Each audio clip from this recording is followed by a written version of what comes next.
తెలుగు జాతి ఆత్మగౌరవాన్ని ప్రపంచానికి చాటిన మహానేత, దివంగత మాజీ ముఖ్యమంత్రి నందమూరి తారక రామారావు అని తాడికొండ నియోజకవర్గ ఎమ్మెల్యే తెనాలి శ్రావణ్ కుమార్ అన్నారు.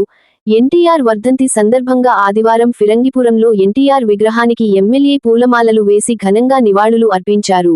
ఈ సందర్భంగా ఎమ్మెల్యే మాట్లాడుతూ, ఎన్టీఆర్ ఆశయాలు, సిద్ధాంతాలను నేటి తరానికి చేరవేసే బాధ్యత ప్రతి ఒక్కరిపై ఉందన్నారు.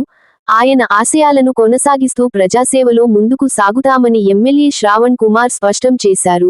కార్యక్రమంలో తెలుగుదేశం మండల పార్టీ అధ్యక్షులు మండవ చిన్న నరసింహారావు, పార్టీ జిల్లా ఉపాధ్యక్షులు కొత్తపల్లి కోటేశ్వరరావు, నాయకులు యనమాల ప్రకాష్, అప్పారావు, దివ్య తదితరులు పాల్గొన్నారు. ఈ రకంగా మనం అందరం అనేక అంశాలు మనం తీసుకుంటే కోటేశ్వరరావు గారు చెప్పారు. ఆనాడు ఉన్న కర్ణాల మున్సూబులు ప్రజలను ఏ రకంగా పీడించే వాళ్ళో చాలా మందికి తెలియదు, పెద్దవాళ్ళకి తెలుసు. ఏ పని చేయాలన్నా కర్ణం గారు మున్సూబు గారిని కలవాలి. నీ పొలం లెక్క చెప్పాలంటే నీకు తెలియదు, కర్ణం గారు చెప్పాలి. ఎక్కడి నుంచి ఇక్కడ వరకు నీ పొలం అంటే ఇంతే, లేదు ఇక్కడ లేదు నీది అక్కడ ఉందంటే అంతే.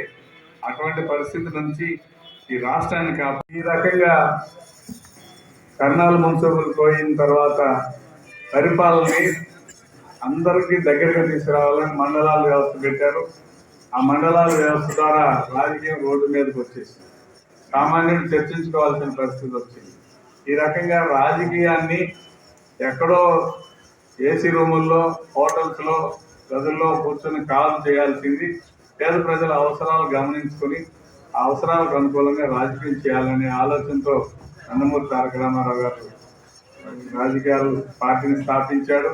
ఆ ఆశయాల కోసం పనిచేశాడు, ఆశయాలతో ముందుకెళ్ళాడు. ఆ రకంగా ముందుకెళ్ళిన రామారావు గారి ఆలోచన